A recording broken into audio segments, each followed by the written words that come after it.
Have you ever been in a cave? Not like a real one. I mean a figurative life cave. Have you ever been in a place to where it feels like everything is completely and utterly dark? Where you feel like you might not be enough, where you feel like you cannot overcome what's in front of you?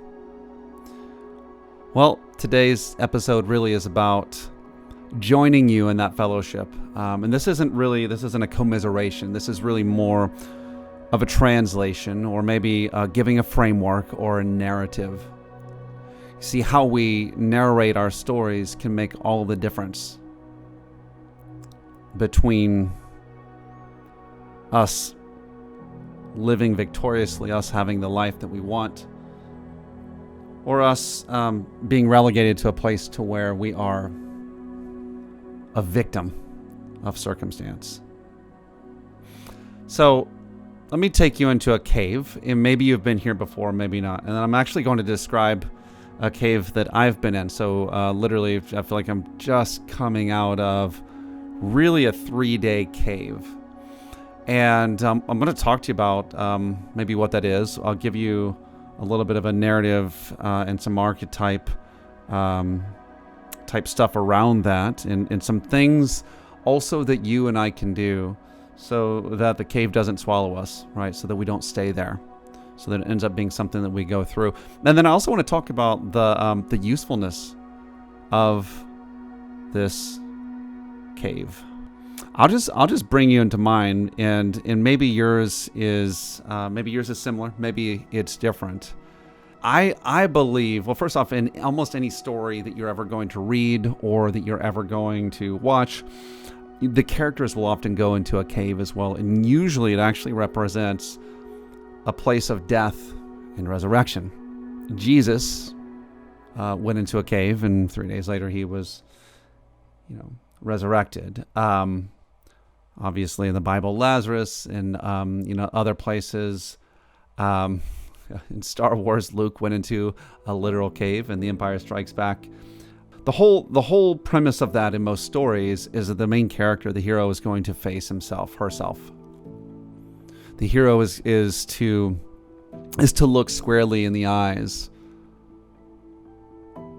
of the obstacle that lays in front of him, the dragon that must be slain. And in the place of the cave, there's a confrontation with self. It's almost as if in those moments, and I'm just reflecting on my moment, you look at yourself in the mirror and you say, I am this, or I am that. I'm not enough. I'm flawed. I'm weak. I'm unable. In the cave, all of these negative, diminishing qualities seem to come out. And of course, the hero gets to look at them squarely in the eye, squarely in the face, and hopefully at the end of the process, as the hero emerges from the cave new, strengthened, and resolved. And it's almost like those qualities don't follow him out of the cave. My two, it took me a lot of thought and thinking and writing and all of that stuff to come to this was that there's a couple of feelings that really didn't even have words. But my two, those two things of when I looked at the mirror of myself in the cave, I felt like, well, first off, I felt like I was alone. And next off, the feeling is, it feels like, and I'm not enough. I feel like I'm alone, and I feel like I'm not enough. And I'm not sharing that with you for any reason certainly these aren't things that I normally share, on things like this. Usually I'm Mr. Upbeat and Mr. Hey, you can do this, overcome, and all those things. I guess I'm sharing because someone might be in that place right now. You might be in the cave right now. And I want you to know, just like I want myself to know, first off, it's not the end of the story. It's actually a place of strengthening. Every snake goes to this place of discomfort as it's about to shed its skin. Every insect or crab or any of those things, it's like they have to shed their skin. You look in the plant world, right?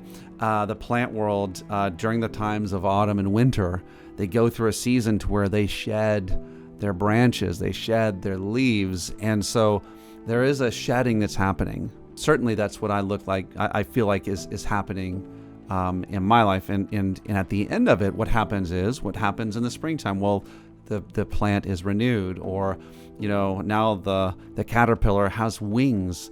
The crab's larger, the snake's longer, like all of these. This is what happens when we're able to go into the cave and come out. We come out as a newly minted, stronger and more powerful man or woman.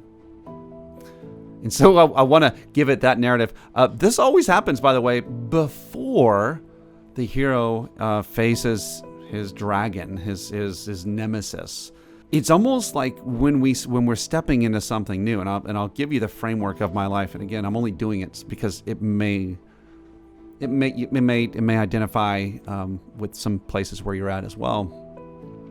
But it's almost like the hero is reckoning. He sees this big mountain, this big battle, this big thing, or at least something that's perceived as big. And he's asking, am I enough? Surely I could die here. I probably won't make it. There's something that's happening here. And I too have been feeling that. I'll bring you into some of the things that kind of have provoked really this cave journey in my life. Before I do that, though, I want to talk to you about the value of the cave. I'm 48. Am I 48? I'm 48 years old. And I was joking with my wife actually not too long ago, and then with others, because there have been a number of people who've come to me because they come to me because of this, but it's come up in conversation that they're getting testosterone supplements. They're getting shot in the butt, they're taking something, whatever, because they feel like their testosterone is low. And they're like, yeah, man, when I take this, my energy is there, my drive is there, my desire to do things is there. Oh, I just feel like I can go, right? So that's what I've been hearing from some of these people are clients, some of these people are just friends of clients or acquaintances or people who are in the entrepreneurial or business space, highly successful men that I associate with. Many of them are doing this, and I'm like, not for me. It's not for me. I want my body to experience what it's supposed to experience. And I guess I'm going here because when I see the cave in the past of my life and other times previous to this, I would have run from it, meaning oh, I don't want that feeling. It feels icky, it feels bad. It must be bad. If it feels bad, it is bad. But it's not. It's not a bad place. Well, what about gray days? Or what about the times where you just don't feel so good? Or what about when you're a little bit sad? What's the value on that? Well, a lot of value. There's a lot of value. There's a lot of reflection that can happen when you're sad, when you're contemplative, when things are still, when you're bored. There's a lot of things that you can think of in that space that you can't think of in the midst of a party, in the midst of a good time, in the midst of joy and happiness and great, mountaintops. There's a certain perspective you won't ever see from up there. And so in the midst of this has really kind of been, I don't think that I was always this way. In the midst of this, I've just decided to sit and look, to experience and not run from and not just try to get through something. The question is what's the benefit? What does this leave behind? And for me, it leaves behind a few things. First off, it leaves behind questions. At the end of those questions, it leaves behind resolution. That resolution creates clarity. That clarity creates confidence. That confidence allows me to step into whatever it is I'm going to step into. And so I guess I chose to say that the cave is not a negative place. It might feel like negative emotions, but it's not negative in terms of the net outcome that it brings. It's actually more positive than the moments where, it's sunshine and rainbows. And I can even say that about my life. I'm sure you could too, that the moments where you grew the most, the moments where you became something different, didn't happen out of sometimes those joyous places, but sometimes out of places of deep sadness or loss. And so that brings me to some of the circumstances. And I think I'm just putting this again. It's out loud shedding and in moving on. There was a journal entry, or actually, my wife is more of the journal entry person. I have a bunch of reminders that I put into my iPhone, and I had one that I put in here in March of this year, and it says this: a part of the journey is what you will leave behind and reckoning with that. Part of the journey is reckoning with what you will leave behind. You will leave behind something. You move from one house to another, you leave behind the old one. You move into the relationship that matters, you leave behind an old one. You leave your parents behind when you cling to your spouse. When your kids get to a certain age and it's time for them to fly on their own, you leave behind certain parts that come with dependency of them depending upon you. And so this has been a year of all of that for me. Back in April, I lost my dad to cancer, and I was with him for his final moments. And I dream about him often. I don't know if I'll ever know the depth of the impact that had on me. But being with him and walking him to meet Jesus during his final seconds on the face of the planet, this final hour, literally watching it happen. He left me behind, right? I had to leave him behind. We left his body in a place where, in the cemetery. Moving forward, I had a son who was working in one business. We moved on from that business. I put him into another. He grew in that, but things just weren't gelling. But the reality was it was time for him and it was time for me. He was in his 20s. It's time for both of us. I think he needed to fly on his own, and so and he is he's making 3 times more than he was making, with 4 times more than what he was making when he was working with me. But to be able to step off and to say, I'm no longer responsible for you, that's something. And he has one of our grandchildren. We have another daughter who we really kind of stepped in for a while, and we were the main caretakers of her son.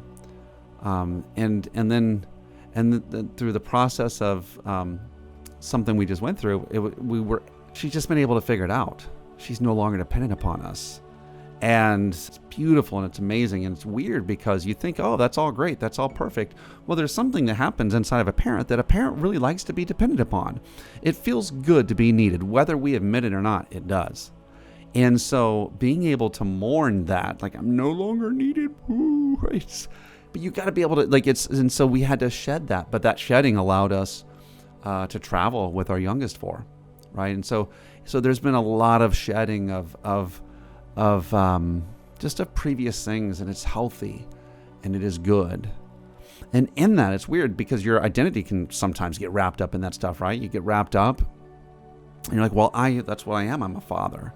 Or if you're a woman, like my wife, she's like, it's like so much of who she is tied up in being a mom. And for those of you who are moms, I'm sure you can identify, but that's not who you are. It's not who you are. You're not your name.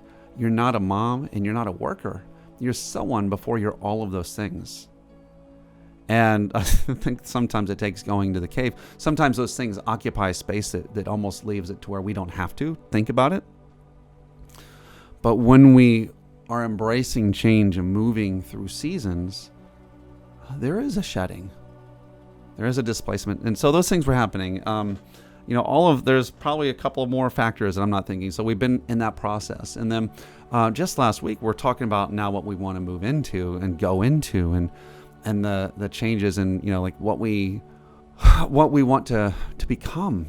And it's interesting in that I think actually I was able to diagnose why I might not be as ambitious as most people would imagine me to be. I'm a success coach. People think, I have a different perspective, and a part of that is I just don't have the ambition. I don't need to rule the world or have $1 billion or any of those things. And right now, those things are not fun to me. I guess it's interesting. I'll use a word. I'll just call it, and I'm just kind of rambling here. But again, we're talking about being in the cave. And a part of what we're leaving behind in the cave is maybe an identity that doesn't fit anymore, doesn't work anymore. If you were an actor and you had an identity as an actor, maybe you're the funny guy or the dumb girl or the business-like person or whatever it is, like it's almost like in some ways actors can get typecast. I've always thought about that as Henry Winkler, the Fonz, right back in the days of Happy Days. Hey, he couldn't get a part for years until he became old and people forgot about the Fonz. Mark Hamill, Luke Skywalker. He acted in one other movie outside of Star Wars, and then most of all of his stuff was just voice acting because you couldn't tell who it was. Turns out he's actually a really talented voice actor, but it's almost like when you have an identity, sometimes it's really hard to step out of, and I think that's actually one of the purposes of the cave, is to help us to snap out of what we've seen ourselves out as, or even maybe like we are trapped. We allow ourselves to be something because others need to see us that way. We have friends that don't know how to identify with us anymore because we're not what they expected us to be. We're not the homeschooling Christian large family, poor but faithful. I don't know, like whatever our old typecast was, that we definitely had one, back in the days, and we would cling to it and revel in it, I think, honestly. But I think the cave is to break you out of that and to reshape you and resurrect you and to make you new. So those were things that were going on. My wife and I had a little bit of a conversation. I think it caused me to that caused this reaction, and the reaction has been it wasn't actually, I don't know, there was a number of things that just brought me there, and I came to the cave where I felt, and frankly I still feel pangs and echoes of it, alone and not enough. Now the answer to my feeling, of course, is me narrating with what I am and who I am and in what I believe, and I don't believe that, like in my heart of hearts, I don't believe I'm alone. But in the place where we were talking, one of the things that set this off, just to frame it for you, we were talking about, hey, listen, we're gonna begin to build for our future. We want this home in this place. We want to have X amount in retirement and this for savings. We want to be this kind of people. And a lot of it actually revolved around financial stuff. And over the last probably, we've done, we're doing okay. We're doing well with that. But for whatever reason, it's not something that I've been overly ambitious with, just ever. And so suddenly we have something that almost requires this ambition. And I think that set me into a place, and that place was, again, into the cave of like, yeah, we're going to do this. And then I get alone and I'm like, oh God. And I've been the only income in our home for 30 years. Even though she's stepping into that, she's stepping into her calling and her gifts, and she's serving her people. I'm proud of what she's doing. But in my mind, because of past processes, I'm in a place where it's like, oh God, I got to figure it out. How do I figure this out? Oh no, I'm alone in this. And so I didn't feel like I had anyone that I could really bring this issue to. I have a couple of coaches. It just not that way, currently. Actually, probably the one coach that I have that I could have discussed this with, like, it's like we just we're taking a break for right now, and it's like, anyway, the point is like I felt utterly alone, but I don't believe that I am. I believe that Christ is in me and with me and through me. I believe the power of God resides in me. I believe that I have access to that. The next thing is that I'm not enough, and of course, like, it's so tempting when I look at something that seems and feels so much bigger than me, or bigger than what I've done before, to stay there and to say, well, yeah, it's true, I'm not enough. It's like, that could be easy. I actually believe, again, that the power of creation, the creator of all creation, resides in me. I believe that according to my imagination and according to the power and the gifts that are inside of me, I can create what I want from what I have. So I believe that here. But in these emotional parts, it's almost like not completely. Like that's something that has to be reformed and completed.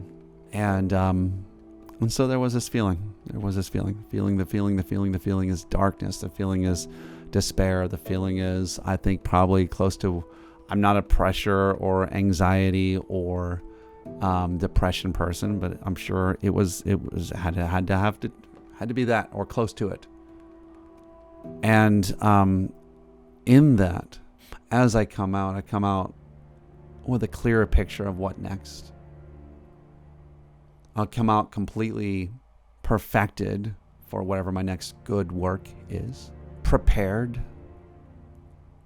poised, and I think enriched by a different perspective. And just like I determined that I wasn't going to force myself to view my dad's passing away, like I wasn't going to go by someone's playbook. I was just going to be there and just see what happened and experience whatever, whenever it happened. I've determined to do the same thing here, and I feel like I've learned some things. I feel like I am. And I just wanted to share this with you. Again, not because this isn't like an overshare. Maybe it is. I don't know. It's not trying to be real. It's just trying to maybe give perspective to someone else who might be in the cave. Listen, the cave is a part of the story. The hero comes out. The hero wins. This is a part of the journey. Embrace it. Don't run from it. Find someone that you can call. Stir up some new I am statements or affirmations or whatever you want to call them. Stir some new things up. Reach out in prayer. My prayer has been amazing during this time. And journal, because I believe that your spirit is trying to communicate things to you. There's certain things that you know somewhere else that want to come out now. And you can only bring to this earth from this space. Sunshine's coming. Got to get through the darkest night. But sunshine's coming. Hope this helps someone. If it does, let me know. That would mean a lot to me, especially this episode. Again, I don't normally share from this space. And, definitely subscribe and share. But, thanks for hanging with me. You made it to the end. We'll see you on the journey.